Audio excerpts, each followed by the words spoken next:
नमो हरिहंताणं नमो सिद्धाणं नमो आयर्याणं नमो वजायाणं नमो लोहे सवसाहं मंगलम भगवान वीरो मंगलम गौतमो गणी मंगलम कुंद कुंदार्यो जैन धर्मोस्तु मंगलम सर्वमंगल मांगल्यम सर्वकल्याणकारकम प्रधानम सर्वधर्माणं जैनम जयतु शासनम।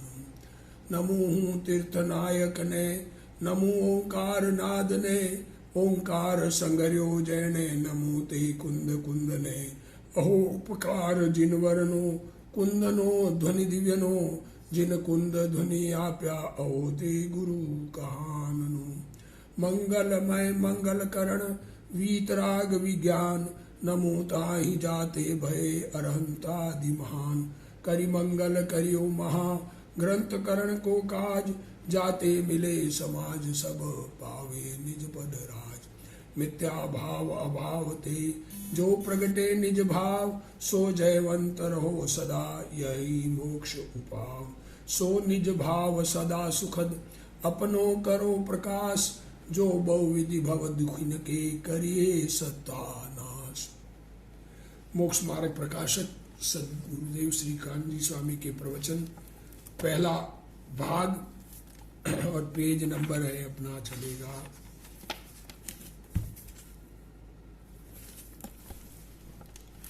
251 251 पेज पर स्वाध्याय शुरू होगा। क्या कह रहे हैं पंडित जी ने? मूल मंत्र जिनवाणी का अनादि निधन वस्तुएं भिन्न भिन्न अपनी मर्यादा सहित परिणमित होती है। कोई किसी के परिणमाने से परिणमित होती नहीं। ऐसी बात मिथ्या दर्शन के जोर से मिथ्या दर्शन के निमित्त से जीव स्वीकार नहीं करता है। अब ये स्वीकार नहीं करने से और कुदेव आदि को स्वीकार करने से दुनिया जगत में दुख प्राप्त करता है। पदार्थों की इच्छा दुख का कारण है और कुदेवादिक मिल जाए उनके उपदेश से और अश्रद्धानी होता है। देखो क्या कह रहे हैं। अब यहाँ प्रश्न है 251 पेज पर, भगवान के सच्ची जिनवाणी मिलने पर भी विपरीत श्रद्धान रहता है, मिथ्या दर्शन तीव्र हो जाता है।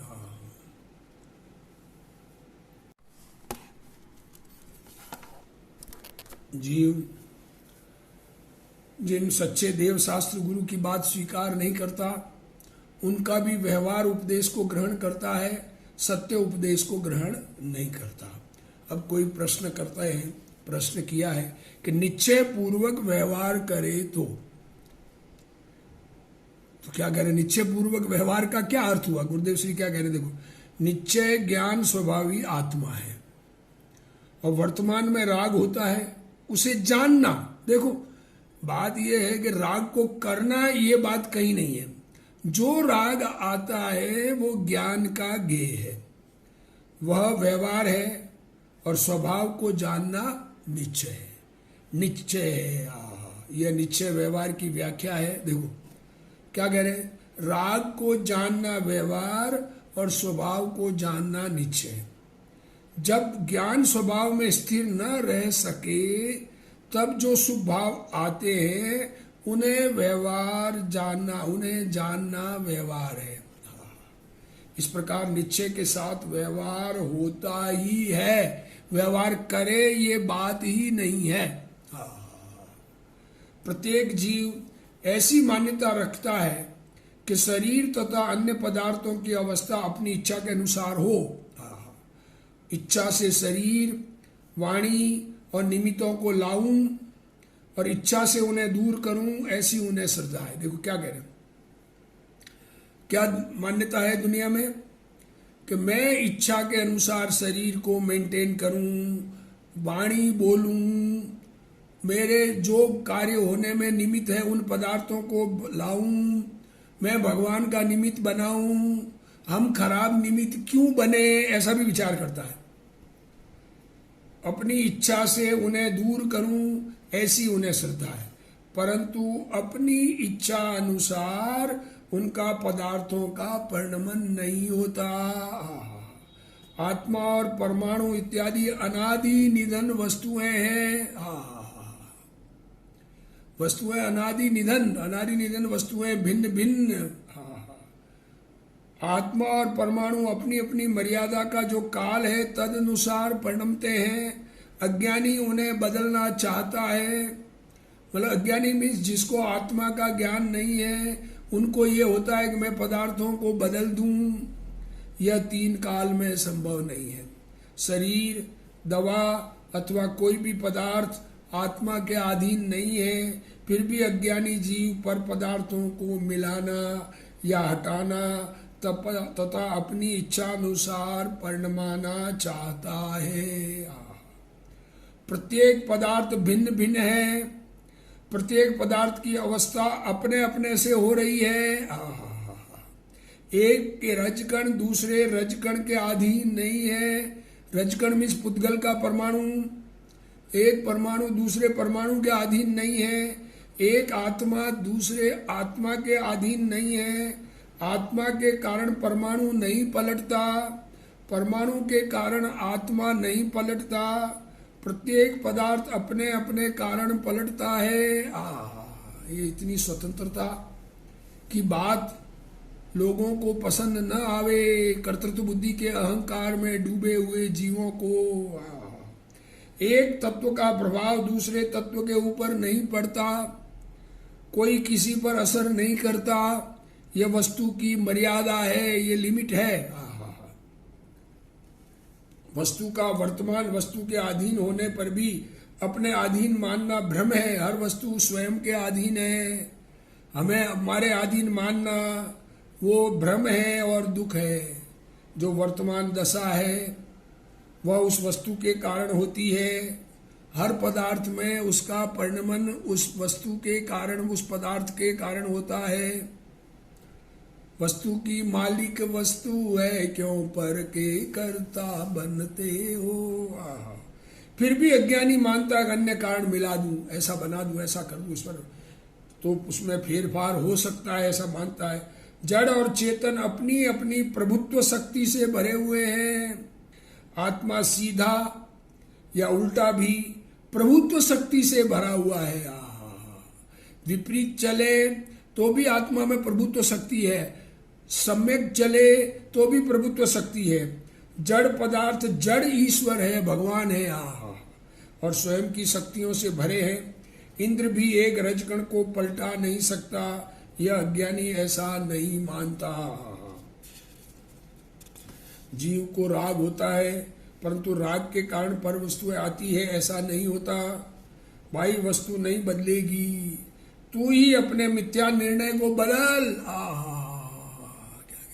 पदार्थ बदलने वाले नहीं है, वो तो अपनी योग्यता से अपने अनुसार परिणमन करते हैं। हमें अपनी मान्यता, खोटी मान्यता को बदलना है। पर पदार्थ आत्मा से परिणमित नहीं होते, ये बात अज्ञानी को नहीं बैठती है। बात बैठती नहीं है कि पदार्थों का परिणमन हमारे अधीन नहीं है। भले ही व्यवहार से ऐसा कहा जाता है कि इसके कारण ऐसा हुआ, कहा ऐसा जाता है कि उसने ऐसा कर दिया इसलिए ऐसा हुआ, परंतु वस्तु स्थिति ऐसी नहीं है। यहाँ कहते हैं श्रद्धा तो सुधार, सम्यक श्रद्धा कर कि मुझसे कोई वस्तु पलटी नहीं जा सकती। मैं ज्ञान मात्र हूँ। राजा का पुत्र बीमार हो तो उसे डॉक्टर से भी बचा नहीं सकता। उस जमाने में भी अभी राजाओं का थोड़ा सा वर्चस्व चल रहा था। 54 की बात है, आज़ादी के तुरंत बाद की। तो राजा, उसका पुत्र बीमार हो तो डॉक्टर बचा सकता है कि नहीं बचा सकता। उसकी आयु पूरी होगी तो जाएगा।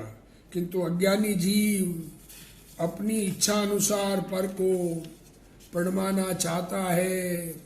यह सच्चा उपाय नहीं है, यह तो मिथ्या दर्शन ही है। जिस क्षण में, जिस पल में, जिस क्षेत्र में, जिस काल में शरीर नष्ट होना है वह होकर रहेगा। ये शरीर छूटकर नया जन्म हमारा होना है तो होकर रहेगा। उसे इंद्र, नरेंद्र या जिनेंद्र भी रखने में समर्थ नहीं है। प्रथम यथार्थ बात का निर्णय तो करो, सच्ची बात का। आंख की पलक झपकाने की भी आत्मा की ताकत नहीं है। आहा, ये रोक ले, पलक झपकाना कितनी देर रोकेंगे, आखिर में झपकाएंगे या जब चाहे तब झपका सकते हैं। कि झपकाना भी आत्मा की ताकत नहीं है। जिस परमाणु की जो पर्याय जिस समय होनी हो होती है, वह जीव के अधीन नहीं है। देह का क्षेत्रांतर होना या नहीं होना वह देह के कारण है। आहा, ये शरीर एक जगह से दूसरी जगह जाना ये शरीर के कारण है, परंतु अज्ञानी जीव अपनी श्रद्धा अनुसार उसे पलटाना चाहता है। आहा, खुद को जैसी मान्यता वैसा शरीर को बनाना चाहता है, किंतु यह मान्यता विपरीत है। पर को पणमाने का उपाय सच्चा नहीं है। तो सच्चा उपाय क्या है वह बताते हैं। देखो, तो सच्चा उपाय क्या है? सच्चा उपाय क्या है? सुखी होने का, वास्तविक धर्म होने का, कि जैसा पदार्थों का स्वरूप है वैसा श्रद्धान हो जाए। अनादि निधन वस्तुएं भिन्न भिन्न अपनी मर्यादा सहित परिणमित होती है, ऐसा स्वरूप है वैसी हमारी श्रद्धा हो जाए तो सर्व दुख दूर हो जाए। जिस प्रकार कोई मोहित होकर मुर्दे को जीवित माने, देखो दृष्टांत दिया है, कोई मुर्दा पड़ा है और मुर्दे को जीवित माने, क्या कहें, या जिलाना चाहे कि ये जिंदा हो जाएगा, तो आप ही दुखी होता है तथा उसे मुर्दा मानना। देखो ये बात दुनिया में लागू होती है कि नहीं होती? विचार करना। किसी के घर में किसी व्यक्ति की आयु पूरी हो गई, नया शरीर धारण कर लिया, यहाँ से शरीर छूट गया, अब वो शरीर छूटा हुआ पड़ा है। अब उस शरीर में कोई जीव डालना चाहे तो हो नहीं सकता, दुखी होगा। उसे मुर्दा मान लेना कि अब ये शरीर छूटा हुआ शरीर है, आत्मा तो नया जन्म ले लिया है, ऐसा मानना। और ये मानना कि ये अभी जिंदा करने से जिंदा होगा नहीं, ऐसा मानना सोई उस दुख दूर होने का उपाय है। मुर्दा है उसको मुर्दा मानना ही दुख दूर होने का उपाय है। उसी प्रकार मिथ्या दृष्टि होकर पदार्थों को अन्यथा माने, अन्यथा परिणमित कराना चाहे तो आप ही दुखी होता है, तथा उन्हें यथार्थ मानना और यह परिणमित कराने से अन्यथा परिणमित नहीं होंगे ऐसा मानना सोई उस दुख के दूर होने का उपाय है। ब्रह्मजनित दुख का उपाय भ्रम दूर करना ही है। सो भ्रम दूर होने से सम्यक श्रद्धान होता है, वही सत्य उपाय जानना। देखो भ्रम है, अब भ्रम से मान रखा है हमने कोई चीज, हमने रस्सी में सांप मान लिया, अब उस सांप से बचने का उपाय क्या है? कि उसको रस्सी स्वीकार हो जाना, ख्याल में आ जाना, भ्रम है सांप का और उसको हमने सांप माना है, तो अब उधर नहीं जावे हम। जब हमें ये ख्याल में आ जाएगी तो रस्सी पड़ी है तो सहज चले जाएंगे। भ्रम से तकलीफ हो रही है तो भ्रम को दूर करना उपाय है, वस्तु को नहीं बदलना जाना। और रस्सी कोई सांप रस्सी बनना जाएगा नहीं। अब प्रवचन गुरुदेव श्री, जैसा जड़ और चेतन पदार्थों का स्वरूप है वैसा श्रद्धान करे तो सर्व दुख दूर हो।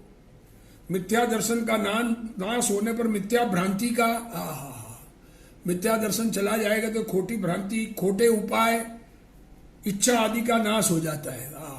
खोटा उपाय, जिन पदार्थों को हम बदल नहीं सकते उनमें बदलने की हमारी जो इच्छा, ये इच्छा मिट जाए।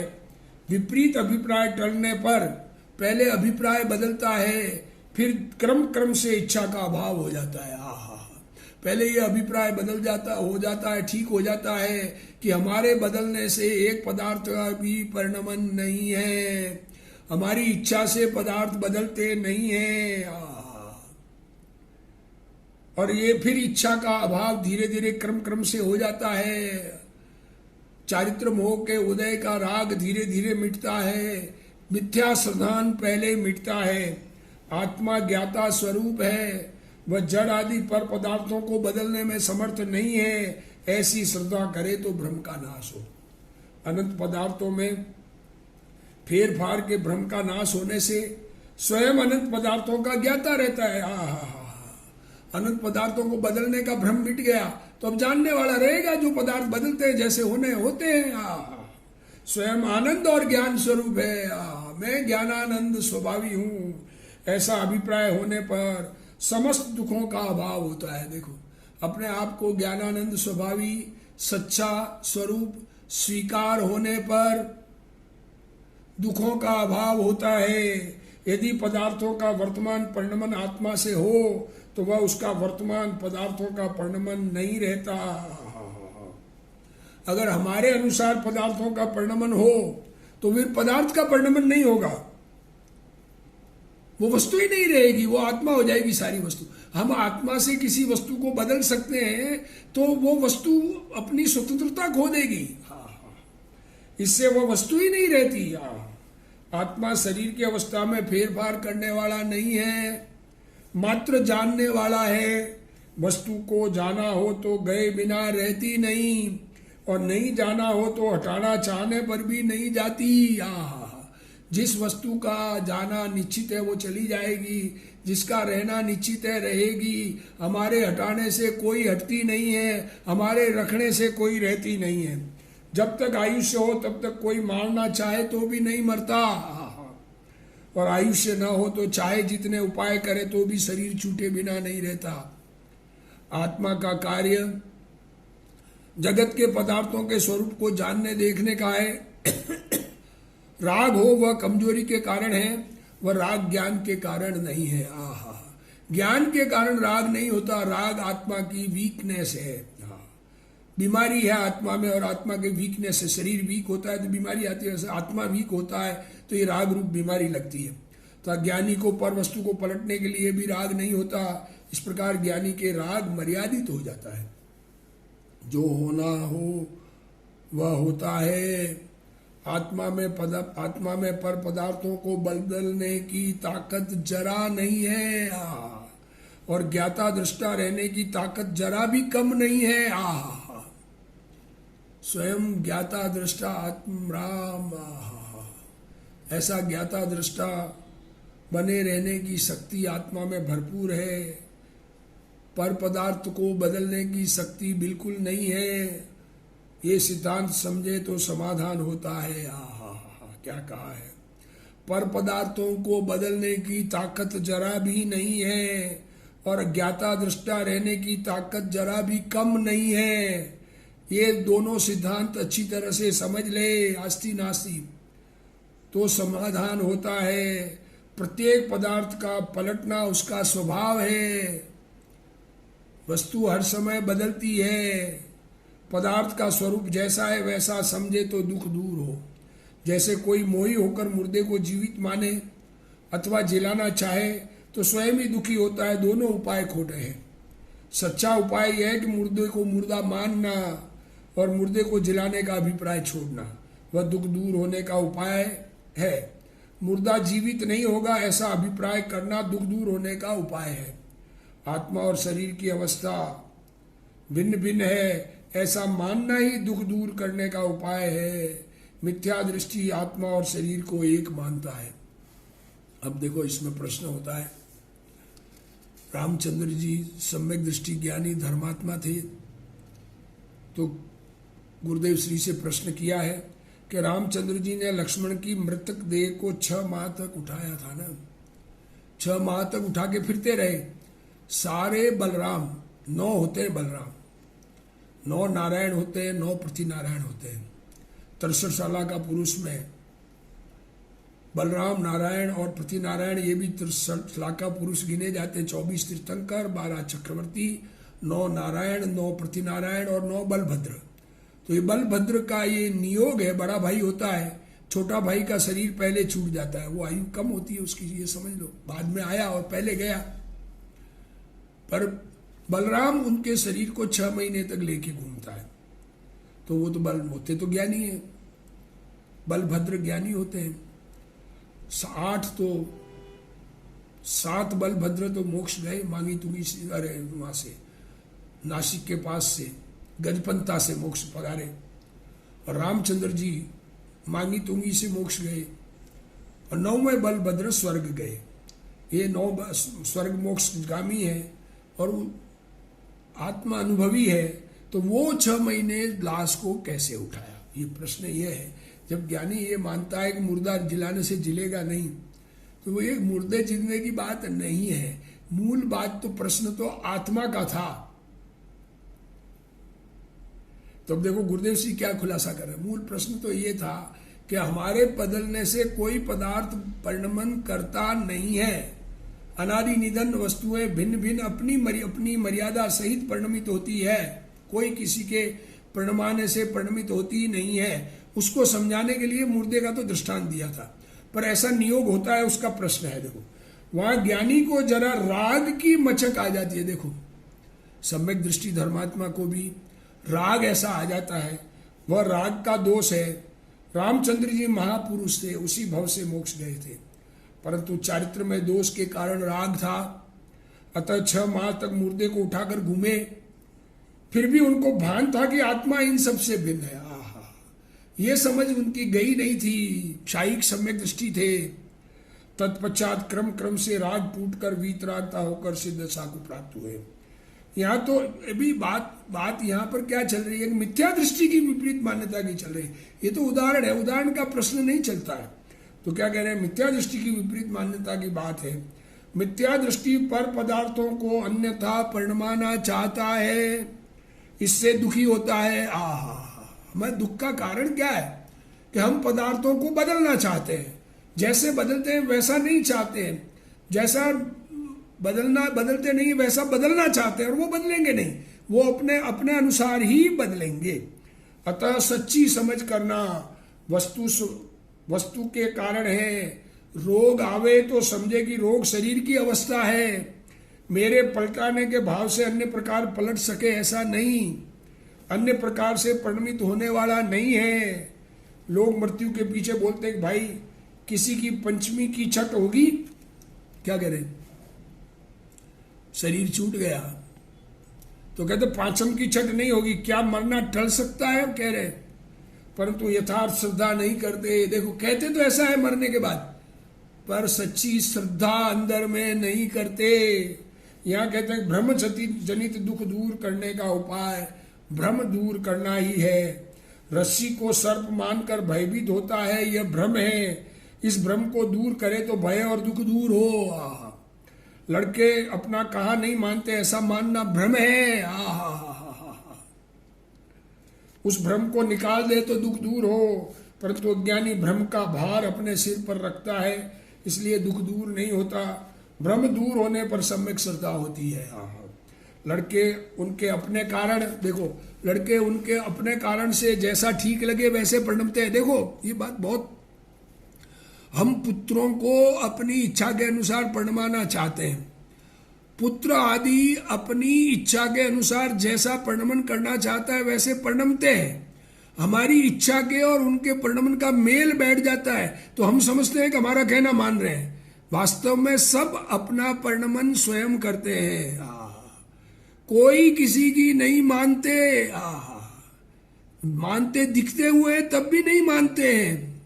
इस प्रकार प्रत्येक वस्तु को स्वतंत्र समझे तो समाधान हो। ये दर्शन मोह कर का उदय से होने वाला मिथ्यात्व भाव, उसको सत्य समझ से वो मिथ्यात्व भाव का दुख दूर हो। अब चारित्र मोह से दुख और उससे निवृत्ति। देखो पहले भ्रम की बात की थी, पहले तो भ्रम उल्टा ही मान्य था। अब आत्मा की पर्याय में होने वाले क्रोध मान माया लोभ से जीव दुखी होता है, उसकी बात करते हैं। अरे हम कषाय से खुद दुखी होते हैं और हम दूसरों को ठीक करना चाहते हैं। अरे अपने मान कषाय को ठीक कर लो, अपने क्रोध को ठीक कर लो, अपने क्रोध मान माया लोभ को मिटा दो। चारित्र मोह के उदय से क्रोधादि कषाय रूप तथा हास्यादि 9 कषाय रूप। देखो क्या कह रहे हैं, क्रोधादि कषाय, क्रोध मान माया लोभ, हास्य रति अरति शोक भय जुगुप्सा और 3 वेद के परिणाम, ये 9 कषाय कही गई। क्रोध मान माया लोभ 4 कषाय कही गई। इन रूप जीव का भाव होता है, तब यह जीव क्लेशवान होकर दुखी होता हुआ विमल होकर कषाय आती है तो अंदर से दुखी होकर किसी प्रकार से भी कार्य करना चाहता है, नाना प्रकार के कुकार्यों में प्रवृत्ता है। सो ही दिखाते हैं। देखो चारित्र मोहनीय कर्म है, उस कर्म के उदय से जीव के भाव क्रोध, मान, माया, लोभ के अनंतानुबंधी आदि 16 भेद और हास्यादि 9 कषाय रूप होते हैं, तब यह जीव क्लेशवान बनकर दुखी होता हुआ विषय कषायों में प्रवृत्ता है और विम्बल होकर, अरे क्या कहते हैं, विम्बल होना मीन्स अंदर में आकुल व्याकुल होना, अनेक प्रकार के कुकार्य, खोटे कार्यों में जिस प्रकार से उस कषाय को उपशांत करने का उपाय कषाय के अनुसार पदार्थ परिणमन कर जाए। देखो अब एक एक कषाय की बात करते हैं। जब इसके क्रोध कषाय उत्पन्न होती है तब दूसरे का बुरा करने की इच्छा होती है। क्या है क्रोध में, क्या चाहता है कि किसी को बिगाड़ने की भावना होती है। और उसके अर्थ अनेक उपाय विचारता, किसी का बिगाड़ करने के लिए, किसी को नुकसान पहुंचाने के लिए, जिस व्यक्ति, जिस जीव या जिस पदार्थ पर क्रोध है उसको नष्ट करने का उपाय विचारता है। अब सामने जीव है, उसको मर्म छेदी, उसको तकलीफ हो ऐसी गाली देता है, ऐसा वचन बोलता है कि उसका मर्म छिद जाए, अगला पागल हो जाए। अपने अंगों से, हाथ से मारने लगता है, शस्त्र चलाता है, पत्थर चलाता है, मिट्टी फेंकता है, घात करता है, अनेक कष्ट सहकर, खूब तकलीफ हो, जिसके कारण धन खर्च करके कमाया, बहुत पाप से धन कमाया, मेहनत कहते हैं वो पाप की मेहनत ही है, खर्च करके वो मरनादि द्वारा मृत्यु हो जाए खुद की, ऐसा लड़ाई, अपना भी बुरा करके खुद का नुकसान हो रहा हो, अन्य का बुरा करने का उद्यम करता है, अथवा औरों से बुरा होना जाने तो औरों से बुरा कराता है। जब ये लगता है कि इसका वो दुश्मन है तो उसके पास जाता है। पुराने जमाने में राजा, एक राजा से किसी को बैर है तो दूसरे राजा के पास जाकर उसका बुरा कराना चाहता है। वर्तमान में भी राजनीति में यही होता है, स्वयं ही उसका बुरा होता हो तो अनुमोदन करता, उसका बुरा होता, बहुत अच्छा हुआ, ये मर गए, ऐसा हो गया, उसकी तकलीफ। अरे जगत के जीवों का किसी का भी बुरा हो, ऐसा हमारी सोच हमें आत्म अनुभव में बहुत बाधक है। और अंतानुबंधी का क्रोध तो है ही, उसका बुरा होने से अपना कुछ भी प्रयोजन सिद्ध न हो, किसी का बिगाड़ होने से हमारे क्या होने वाला है, तथापि उसका बुरा करता है। तथा क्रोध होने पर कोई पूज्य, अब गुस्सा आया हुआ है किसी को मारने के लिए, कोई बड़े व्यक्ति आ जाए सामने, पूजनीय व्यक्ति, कोई गुरु आ जाए, पिताजी आ जाए, टीचर आ जाए, और इष्टजन मित्र आ जाए, वो भी बीच में आए तो उन्हें भी बुरा कहता है, उनको भी कहता है तुम भी ऐसे ही हो। जो हमें जिससे झगड़ा होता है, जिस पर क्रोध होता है, उसका बुरा करना चाहता है, तो उसका बुरा करने में जो भी रुकावट बने उनका भी बुरा करने लग जाता है, मारने लग जाता है, कुछ विचार नहीं रहता। तथा अन्य का बुरा ना हो, जब सब कुछ करने पर भी दूसरा का बुरा ना हो तो अपने अंतरंग में बहुत संतापवान होता है, अपने ही अंगों का घात कर फिर खुद को मारने लग जाता है, तथा विष आदि से मर जाता है, खुद सुसाइड कर लेता है। ऐसी अवस्था क्रोध होने से होती है। क्या क्रोध का, क्या किसी पर भी क्रोध करके क्या मिलने वाला है? शांत हो, उपशांत हो। सदगुरु कहते हैं अपने में उपशांतता प्रकट करो। जब जीव के क्रोध होता है तब अन्य का बुरा करना चाहता है, अन्य का नाम नहीं रहने दूं ऐसा भाव करता है, किसी की गुप्त बात प्रकट करके गाली वगैरह बोलता है, अपने अंग द्वारा अन्य जीव का घात करता है, पत्थर से या शस्त्र से घात करता है, अनेक प्रकार से कष्ट सहकर धनादि खर्च करके भी अन्य जीव का बुरा करना चाहता है। एक द्रव्य दूसरे द्रव्य का कुछ नहीं करता, ऐसी बात यहाँ नहीं है। अभी ये नहीं, उस बात को यहाँ नहीं लेना, ऐसा कह रहे गुरुदेव श्री। ऐसा भाव आता है और ऐसा कार्य उसके अनुकूलता हो तो होता है, अनुकूलता होता है, नहीं तो होता भी नहीं। यहाँ तो ये बताते क्रोध होने पर कैसे परिणाम, भाव कैसे होते हैं उसकी बात है। अपना मरण होने पर भी अन्य का बुरा करना चाहता है, जीभ कान आदि काट लेता है, अपने अंग का भी घात करता है, क्रोध करके स्वयं का बुरा करके दूसरे का बुरा करने का उद्यम करता है। इस प्रकार के भाव करता है। मैं ऐसा बोलता है, मुझे जेल होगी तो होगी, अगले को तो मैं मार के छोड़ूंगा। हाँ। अन्य के द्वारा बुरा कराता है, दूसरे से कराता है, दुश्मन के दुश्मन को मित्र बनाता है, मौका लगे तो मारता है या अन्य से उसका बुरा कराता है। सामने वाले का पुत्र मर जाए अथवा उसका धन चला जाए तो ठीक हुआ। जिससे झगड़ा है उसका धन चला जाए, उसका पुत्र मर जाए, ऐसा कहता है। सामने वाले का बुरा होने से अपना प्रयोजन सिद्ध न होता हो तो भी उसका बुरा करता है। क्रोध होने पर ऐसे परिणाम होते हैं। इसलिए स्वभाव का ज्ञान करके क्रोध को टालना, यह समझाने के लिए बात की है। अज्ञानी पर वस्तु को इष्ट अनिष्ट मानकर क्रोधादि कषाय करता है, परंतु वस्तु में इष्ट अनिष्टपना नहीं, पदार्थ कोई इष्ट अनिष्ट है नहीं। सम्यक दर्शन होने पर पदार्थों में इष्ट अनिष्टपना भाषित नहीं होता। पदार्थों में इष्ट अनिष्टपना नहीं है, वे तो ज्ञेय है। और आत्मा स्वभाव ज्ञान स्वरूप है, आत्मा का स्वभाव जानन स्वरूप है, इसमें इष्ट अनिष्टपना नहीं है। ऐसा नहीं मानकर अज्ञानी क्रोध करके दुखी होता है, तथा क्रोध होने पर कोई पूज्य पुरुष आवे तो भी उनका भी अनादर करता है। प्रिय पुत्र, स्त्री, जिन पर प्रेम हो उनका भी तिरस्कार कर देता है। गुरु और शास्त्र आवे उनका भी तिरस्कार करके अनादर कर देता है। स्वयं ज्ञान और आनंद स्वरूप है, उसकी खबर नहीं है। इस कारण पर को अनिष्ट मानकर क्रोधादि करता है। इष्ट जनों को, पूज्य जनों को मारने लग जाता है। आत्मा ज्ञान स्वभावी है और बाहर के पदार्थ ज्ञेय है, उनके साथ जानने का संबंध है। आत्मा ज्ञान स्वरूप, पदार्थ ज्ञेय स्वरूप, जहाँ ज्ञान के विषय है, हमारे उनसे कोई लेना देना नहीं है। दर्पण में जिस प्रकार पदार्थ झलकते हैं तो दर्पण का क्या बिगाड़ करते हैं, उसी प्रकार ज्ञान में पदार्थ जानने में आवे, उससे ज्ञान को कोई नुकसान नहीं है। ऐसा नहीं मानकर उन्हें इष्ट अनिष्ट मानने रूप मिथ्या व्यवहार करता है और इस कारण दुखी होता है। क्रोध के आवेश में अन्य का बुरा न हो तो अपने अंगों का घात करता है, आंखें फोड़ लेता है। गुस्सा आवे, ये मेरी आंखों के कारण ये तकलीफ है इसलिए आंखें फोड़ दूं, छाती कूटता है और अंततः गले में फांसी लगाकर अथवा जहर खाकर अपघात करता है। ये सभी अवस्थाएं क्रोध होने पर होती है। अपना ज्ञान स्वभाव है, पदार्थ इष्ट अनिष्ट नहीं है, ऐसी अज्ञानी को खबर नहीं है। इस कारण अपनी विपरीत मान्यता पूर्वक क्रोध करके दुखी हो रहा है। उसका कुछ भी विचार नहीं करता। यह अज्ञानी के क्रोध की बात की। अब क्रोध की बात फिर मान, माया, लोभ आदि की भी चर्चा चलेगी, आगे चलेगी। तब तक के लिए भी जिनवाणी स्तुति। हे जिनवाणी भारती तोई जपू दिन रैन, जो तेरा शरणा गहे सो पावे सुख चैन। जावाणी के ज्ञान ते सूझे लोकालोक, सो वाणी मस्तक नमो सदा दे तू ढोक। जिनवाणी मात की जय।